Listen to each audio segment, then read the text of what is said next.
A paz de Cristo, meu irmão, minha irmã, que Deus possa te abençoar. Quero te pedir, antes de mais nada, que você possa se inscrever, apertar em todas as notificações para que você possa receber todo o nosso conteúdo, que você possa também curtir, que você possa comentar e que você possa fazer algo para o reino do Senhor, que é compartilhar. Compartilhe esse vídeo que está por vir, não deixe de semear na vida das pessoas. Muita gente necessita ouvir a palavra de Deus. Então você que já está inscrito no canal, amém, Deus te abençoe. Você que não está e vê nossos vídeos, quantas pessoas veem nossos vídeos e veem os versículos da manhã, também os nossos shorts, todo dia às 6 horas da manhã são lançados, que não estão inscritos. Deus abençoe e abençoe a vida de outro também. Amém? Que Deus possa te abençoar rica e abundantemente. Pode rodar a vinheta em nome de Jesus. Deus abençoe.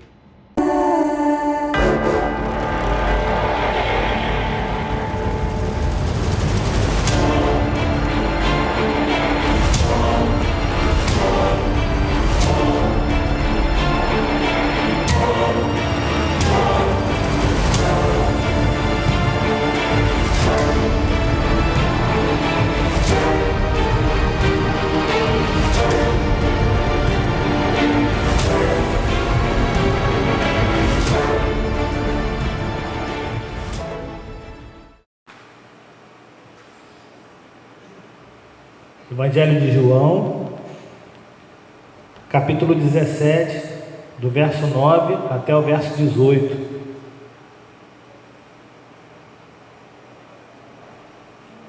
Eu botei aqui o título que é os eternos riscos que a igreja corre. A gente vai estar falando sempre sobre esses riscos aí. Eu sempre peço para que Deus possa me dar uma palavra mais de ensino na parte da manhã, já que a gente não tem escola bíblica. Eu sempre tento fundamentar, pedir a Deus para que Ele possa fundamentar as palavras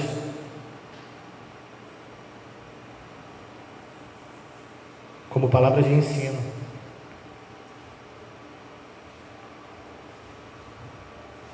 Pastor, mas se você pega essa situação, que a igreja sempre corre risco, sempre, amém, e vou continuar em nome de Cristo. João 17, verso 9, título da mensagem é Os Eternos Riscos que a Igreja Corre. João, capítulo 17, verso 9 a 18. Verso 9 diz assim: É por eles que eu peço, não peço pelo mundo, mas por aqueles que me deste, porque são teus. Todas as minhas coisas são tuas, e as tuas coisas são minhas, e neles eu sou glorificado. Já não estou no mundo, mas eles continuam no mundo, enquanto eu vou para junto de ti. Pai Santo, guarda-os em teu nome que me deste, para que eles sejam um, assim como nós somos um. Quando eu estava com eles, guardava-os no teu nome que me deste, e eu os protegi, e nenhum deles se perdeu, exceto o filho da perdição, para que se cumprisse a Escritura. Verso 13: Mas agora vou para junto de ti, e isto falo no mundo, para que eles tenham a minha alegria completa em si mesmos. Eu lhes tenho dado a tua palavra, e o mundo os odiou, porque eles não são do mundo, como também eu não sou. Não peço que os tires do mundo, mas que os guardes do mal. Eles não são do mundo, como também eu não sou. Santifica-os na verdade, a tua palavra é a verdade. Assim como tu me enviaste ao mundo, também eu os enviei ao mundo. Pai, te damos graças, glorificamos o teu nome, fala aos nossos corações, abençoa cada um de nós, que possa ser realmente essa palavra de ensino, que possamos sair daqui edificados, enraizados na tua palavra mais uma vez, que esse alimento possa ser um alimento farto para nossas vidas, para a honra e glória do seu santo nome. A oração que fazemos e fazemos em nome de Cristo, que todos digam amém e amém. Podeis assentar. O capítulo 17 de João mostra para nós uma oração intercessória de Cristo. Cristo faz essa oração intercessória ao nosso Deus, ao Deus Pai, antes do seu sofrimento no jardim do Getsêmani. Na realidade é uma oração de súplica que Jesus faz para que todos os que o seguiam viessem a conhecer o Pai e alcançar a vida eterna, e que se unissem um com Ele e o Pai. O tempo da sua missão, o tempo do cumprimento da missão de Cristo era chegado. E Cristo precisava então dar as últimas instruções àqueles que Ele separou e que iriam difundir o seu Evangelho pelo mundo, pois o tempo era breve.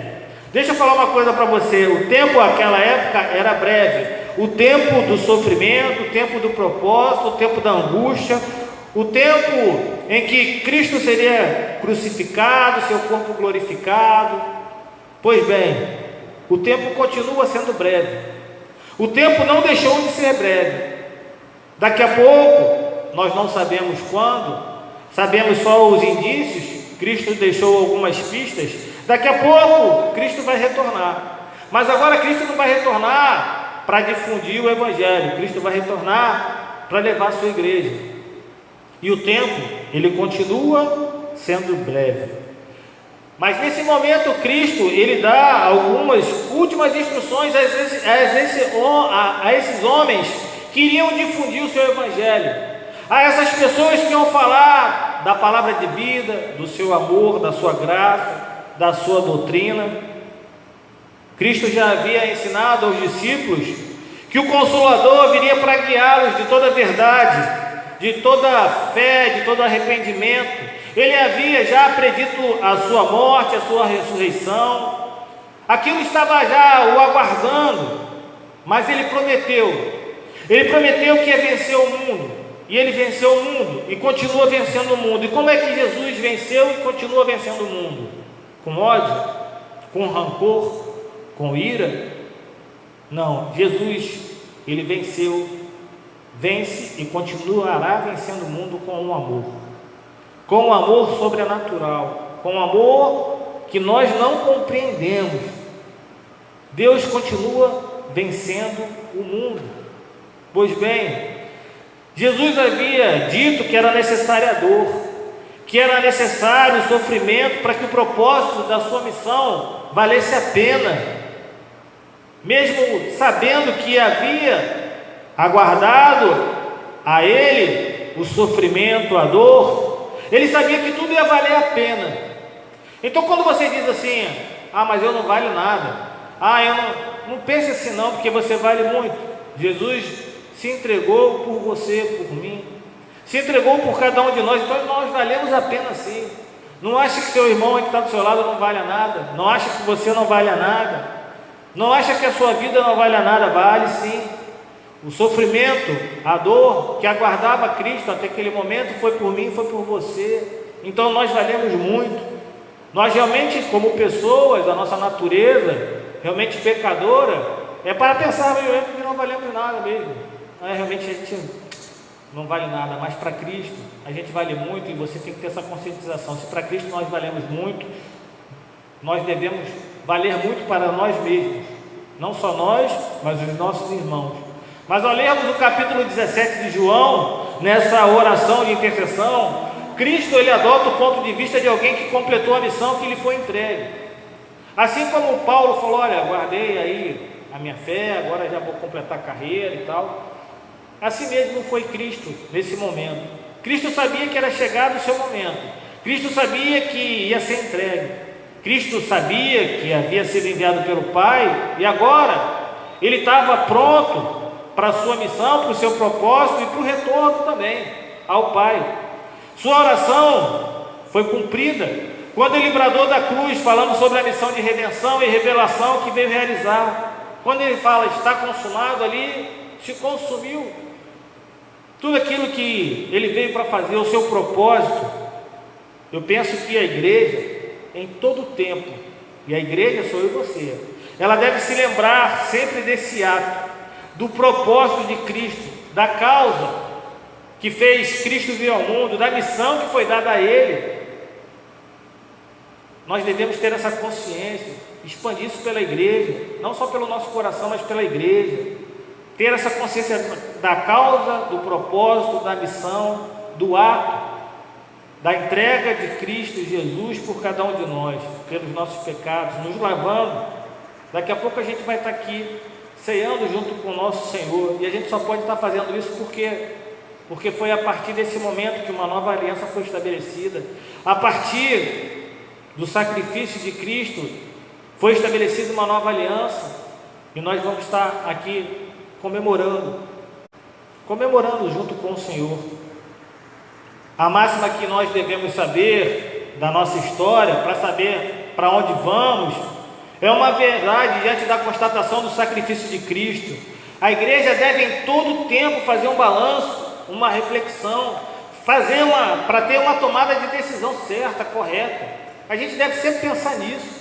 A igreja, penso eu, ela deve sempre fazer um balanço, sempre ser reflexiva em relação ao propósito de Cristo. Tem muita igreja que esquece de falar da cruz. Tem muita gente que parou de falar da cruz, do propósito da cruz, de Cristo como Redentor. Parece que esse discurso já não serve mais. Parece que esse sermão ele foi deixado de lado. Já passou o tempo da gente se desposar daquilo que foi apenas peso, e a gente se comprometer com princípios e valores que às vezes a gente deixou para trás, que às vezes a gente esquece. A igreja, penso eu, ela anda desequilibrada, descalibrada. E aí quando eu falo a igreja de Cristo, eu não falo apenas daqui ou de qualquer outra igreja, eu falo da igreja de Cristo. Ou a gente ouve muita bênção, ou muito barulho, ou coisa nova, tudo para atrair o cliente. A mistura de cliente com crente, é o cliente. É o cliente com crente. Eu ouvi de um pastor essa semana, conversando com ele, ele falou assim: poxa, eu tenho que fazer sempre alguma coisa nova na igreja para as pessoas irem. Eu falei: pô, então eu estou andando na contramão, meu irmão, porque eu faço a mesma coisa todas as vezes. Eu acho que as pessoas lá já devem estar até mesmo para ir lá, para ouvir a mesma coisa que eu falo o tempo todo. As pessoas lá, ou elas amam muito a palavra de Deus, ou o Espírito Santo tem tocado muito nelas, porque eu não invento nada. Não faço nada lá, além do que aquilo que Deus manda fazer. Muito embora a gente tenha recebido, e tem recebido bênçãos sem medidas, e todas como expressão de graça de Deus, a gente precisa reconhecer que a igreja, ela pode ser mais santa. A igreja pode ser mais unida. A igreja pode ser mais operosa, mais dinâmica, mais alegre, mais cheia do Espírito Santo. Para isso é importante a gente fazer uma avaliação da onde a gente anda falhando, fazermos uma correção de rota para a gente não repetir os mesmos erros, e assim a gente buscar com afinco aquilo que a gente deixou de fazer. Cabe à igreja, a nós todos, alinharmos nossas ações com os preceitos da palavra, vivermos de modo digno do verdadeiro evangelho que a gente recebeu e que parece que em algum momento foi perdido ou foi deixado de lado. E a igreja ela corre riscos o tempo todo, em todo o tempo. Os riscos da igreja continuam os mesmos. Os mesmos lá da igreja primitiva são os mesmos riscos que a igreja continua a ter. E esses riscos eles devem ser lembrados em todo o tempo pela igreja. Porque quando a gente sabe dos riscos que a gente corre e a gente lembra deles, fica muito mais fácil a gente fugir deles. Então, nessa manhã de ceia, eu quero lembrar só 3 riscos que a gente corre e que a gente deve fugir dele. O primeiro risco que a gente corre como igreja e a gente precisa fugir é do secularismo. O secularismo tem danizado a igreja. E esse secularismo ele precisa ser totalmente extirpado do nosso meio. Tem que tirar de nós esse secularismo que é uma realidade inegável. Hoje em dia, então, as coisas parecem que estão piores. O que domina a mente do próprio cristão é a ideia de que Deus não interfere em todas as áreas da nossa vida ou da sua vida. No domingo ou parte do domingo, nós somos crentes, mas durante a semana a gente vive a vida do nosso jeito, do nosso gosto. A gente parece que só é crente no domingo, ou seja, num pedaço do domingo. O secularismo que eu falo tem a ver com o espaço que a fé supostamente deveria ocupar na nossa vida social. E o processo de diminuição da influência religiosa na vida cotidiana continua. Parece que a nossa fé ela fica restrita a um tempo no domingo. É só aquele tempo. Eu sou crente ali, eu abro a palavra ali, eu oro ali, eu vivo a vida de Cristo ali. Esse risco não é de hoje. Na igreja primitiva já havia esse risco, mas ele floresceu a partir da transição da Idade Média para a Idade Moderna. Nessa época surgiu a ideia, por causa dos avanços da ciência, da filosofia, dentre outras coisas, que a religião já não tinha mais sentido. A religião devia ser relegada à vida privada das pessoas. Foi a época do iluminismo. A secularização faz parte da construção da sociedade atual. E hoje, com o processo da secularização já formado e normalizado, as reações de cristãos mal instruídos têm sido de se deixarem dominar pela ideia secularista e deixar a coisa acontecer de qualquer maneira. Nós devemos combater a todo custo o secularismo na nossa vida e na nossa caminhada de fé. De um lado, como consequência da gente não perceber o que está acontecendo, cristãos que estão sendo secularizados vivem um tipo de ateísmo prático. O Deus em que acreditam já não afeta no mundo real. Não, eu acredito em Deus, mas o milagre, mas a porta aberta, mas o sustento, mas parece que as coisas, a gente acredita em Deus, a gente confia em Deus. Acreditar a gente acredita, mas poucos são os que têm confiado realmente. Parece que a vida cristã não tem afetado os cristãos enquanto eles não estão dentro do seio desse edifício, desse prédio, do santuário. Na igreja, os cristãos acreditam no Deus das Escrituras. Esse Deus que governa o universo, a gente canta aqui que Deus é bom e todo o tempo é bom, justiça está nele. A gente canta aqui e olha, em alta voz, fecha o olho, levanta a mãozinha. Tem gente até que chora. Mas fora da igreja, a gente parece que aposta mais na autonomia e na liberdade humana. E aí a gente joga o jogo político do secularismo. O que a gente vê, ouve, fala, faz, é deixar de lado aquilo que é regido pelas Escrituras ou pelos preceitos das Escrituras. A gente divide às vezes a nossa vida entre o secular e o sagrado. Até às 9h30 de domingo eu sou secular, de 9h30 até 11h10 eu sou sagrado. Depois de 11h10, se eu vier às 18 horas na igreja, eu sou secular. Depois eu sou sagrado até 19h30. Namoro, casamento, negócio, lazer, pertence à área do secular. E nessa área nessas áreas a gente tem se amoldado aos ditames do mundo e não aos preceitos da palavra. As nossas festas, embora precedidas por um culto a Deus, elas estão se tornando cada vez mais mundanas. Tem festa de crente que não falta bebida alcoólica, não falta música profana, não falta dança sensual. Tudo isso importado do lazer mundano. Ah, mas aí é porque eu vou receber gente de tudo quanto é tipo. Não interessa. Não interessa. Não interessa quem você vai receber na sua casa, se bebe, se não bebe, se fuma, se não fuma. Tem gente que acha bonitinho Aí tá lá na rua para dar um sorrisinho. Ah, aqui é minha filha dançando aí, uma menina de 5 anos dançando um shortinho. Tem lá uma benção lá perto de casa. É uma menininha, deve ter uns 5 anos, aí um batom vermelho. Eu falei, vem cá, filha, tu chupou algum sacolé, pirulito? Falei, não fez lá na mãe dela. Não, é batom. Eu falei, ah, batom? Mas batom vermelho assim? Ela ficou até bem constrangida. Eu falei, batom vermelho? Não é muito novinha não? Falei assim, né? Aí ela, eu peguei e fui para casa. 5 anos, um batom vermelho, menina já. Jesus amado. O mundo está entrando na igreja. A igreja está se amoldando ao mundo.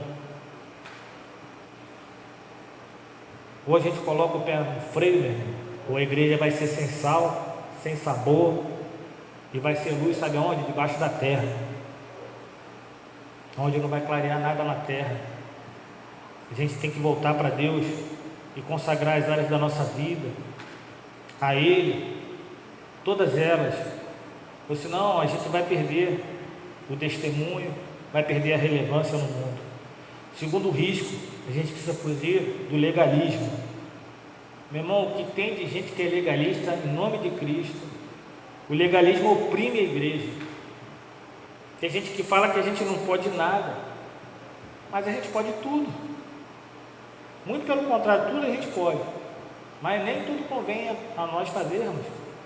O legalismo é um veneno mortífero que adoece a igreja em nome da verdade. Os legalistas, eles brigam por aquilo que é secundário, eles ignoram aquilo que é essencial. O legalismo, ele apresenta um perigo muito sério ao crente, uma vez que ele perverte o significado do que é ser obediente ao Senhor e nega a doutrina da salvação pela graça. A palavra de vida ensina que nós, cristãos, devemos viver sempre de acordo com a vontade de Deus revelada. Mas a verdadeira obediência requerida pela palavra de Deus tem em sua base o amor e a gratidão ao Senhor, e também a preocupação com a glória divina. Jamais a obediência cristã deve ser vista como um mecanismo para se obter o favor divino mediante obra meritória. O legalismo é um comportamento inimigo da graça de Deus. Quem é legalista tem um comportamento inimigo da graça de Deus. O legalismo, ele não promove mudança profunda. Sabe o que o legalismo faz? Ele deixa bonito o exterior. Ele produz uma aparência de sabedoria, de piedade. Por isso que o legalista não tem nada a ver com aquele que é santificado. O legalismo e a santificação são duas coisas totalmente separadas, totalmente discrepantes. Por mais que o legalismo religioso possa ser, ele jamais vai ser capaz de gerar o relacionamento e comunhão com o Senhor. Jamais. Jamais ele vai ter condição de comprar o favor divino. Em nome de um pseudo zelo pelo espiritual, tem gente que fere outras pessoas, perturbam a paz, quebram os vínculos da comunhão. Os legalistas são os fariseus de hoje em dia. Os fariseus, aqueles que acusavam Jesus de pecado por curar no dia de sábado, mas não viam os seus pecados quando tramavam a morte de Jesus justamente no sábado. Palavra de vida reprova tanto o legalismo dos fariseus quanto o legalismo daqueles que são judaizantes. Durante o seu ministério terreno, o Senhor Jesus condenou o legalismo dos fariseus, revelando que eles colocavam fardos pesados sobre o ombro dos homens que nem mesmo eles estavam dispostos a carregar. Nem os próprios fariseus queriam carregar. Legalista, comportamento de legalista, condenar as pessoas por não fazerem aquilo que eles também não fazem. Os fariseus, eles não estavam preocupados com a glória de Deus, queriam reconhecimento humano. Os legalistas são aqueles que reputam a sua interpretação das Escrituras como infalível. Atacam como os escorpiões do deserto aqueles que discordam da sua visão extremada. Chamam as pessoas de hereges. E o legalismo, ele tem uma raiz. Ele é fruto do orgulho e desemboca na intolerância da pessoa. em nome da verdade sacrifica a própria verdade, insurge-se contra o amor, é reducionista, porque repudia todos aqueles que não olham para a vida pelas suas lentes embaçadas. O legalismo, ele professa uma ortodoxia sem amor, sem compaixão. A gente não pode caminhar por essa estrada. Aqueles que cometeram esse erro colheram frutos amargos. Terceiro e último risco que a igreja corre e precisa fugir é do liberalismo e do sincretismo. A gente precisa fugir do liberalismo, do sincretismo que atacam a igreja. O liberalismo tira da Escritura o que nela está, e o sincretismo acrescenta o que nela não pode estar. São duas coisas que estão amarradas ao mesmo tempo. O liberalismo nega a inerrância e a infiabilidade da Escritura, e o sincretismo nega a suficiência da Escritura. Tanto um quanto o outro são riscos ferrenhos à igreja de Cristo. A igreja que é aberta a todos, mas não é aberta a tudo. A gente deve acolher as pessoas sem acepção, mas a gente não pode abrigar tudo sem exceção. As pessoas, elas devem ser aceitas na igreja, mas o pecado delas não. A gente não pode tolerar o erro, a gente não pode transigir com falsa doutrina, a gente não pode transigir com a verdade para atrair as pessoas à igreja, a gente não pode negociar princípios e valores para buscar o crescimento da igreja, de jeito nenhum. De jeito nenhum. Não, eu vou inventar um negócio aqui, vou agora fazer um negócio que vai encher a igreja. De jeito nenhum. Princípio e valor. Princípio e valor. A igreja hoje encara um câncer que se expande no nosso meio de uma maneira sorrateira, a passos largos, a tal da teologia liberal. Essa teologia não é nova. Lá no final do século XVIII ela já existia. Ela nega a autoridade e a historicidade dos milagres de Jesus, questiona alguns aspectos, passa a defender que basta apenas uma pessoa sentir comunhão com Deus, que ela já estava salva, mesmo não crendo nos evangelhos. Cristo, para essa teologia, é um mero exemplo de ser humano para os discípulos, simpatizantes da veia liberal e não mais o redentor da humanidade. A razão começou a triunfar sobre a fé. Essa ideia dessa teologia desvincula a fé cristã da história da teologia, reduz a nossa experiência religiosa a um sentimento de dependência de Deus.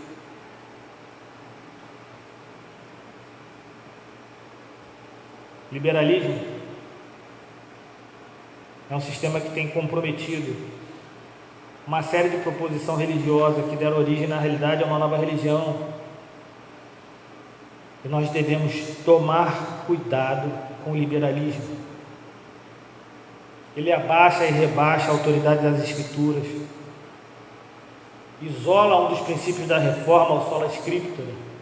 Teologia liberal nega abertamente os milagres narrados na Bíblia, nega o nascimento virginal de Cristo, a sua ressurreição. Aí o pecado se torna algo agora socialista, que deve ser vencido pela boa vontade ou pela predisposição do homem fazer o bem. Não, eu vou fazer o bem, vou dividir o que eu tenho, mas nega, deturpa a doutrina de Cristo. Eu acho que são as maiores ameaças para o cristianismo atual, esse liberalismo e o sincretismo. A igreja de hoje pouco se apega ao mal que tem sido atingido por essa suposta teologia liberal. E tem crente, tem pastor, e tem gente aí que de frente a isso aí. Tem denominação histórica que já entrou aí no processo de aceitar a união de pessoas do mesmo sexo. Tem gente que tem ordenado aí homossexual, transexual para o ministério. Eu não tenho problema de estar gravando isso não, inclusive Nosso canal do YouTube vai começar agora, semana que vem, já até dei para uma pessoa editar um vídeo para começar o canal, vou depois pedir para as pessoas compartilharem. Então não tem problema não, você também vai para o ar também. Se tiver que cair, que caia. O ideário da teologia liberal afeta diariamente e diretamente o futuro das nossas igrejas. Essa teologia liberal está mais viva do que morta. E a gente não deve encarar como uma coisa longe, não. Ela tem produzido muitos estragos. A gente tem que aceitar. E eu aceito. Queria eu que essa igreja tivesse cheia de homossexual e transexual. Queria eu. Para que eles pudessem ser encarados e conflitados com o pecado, para que o Espírito Santo possa tocar neles. Mas aceitar a ponto de colocar no ministério, teologia liberal. A teologia, a verdadeira teologia saudável, ela não teme a ciência, muito menos a filosofia.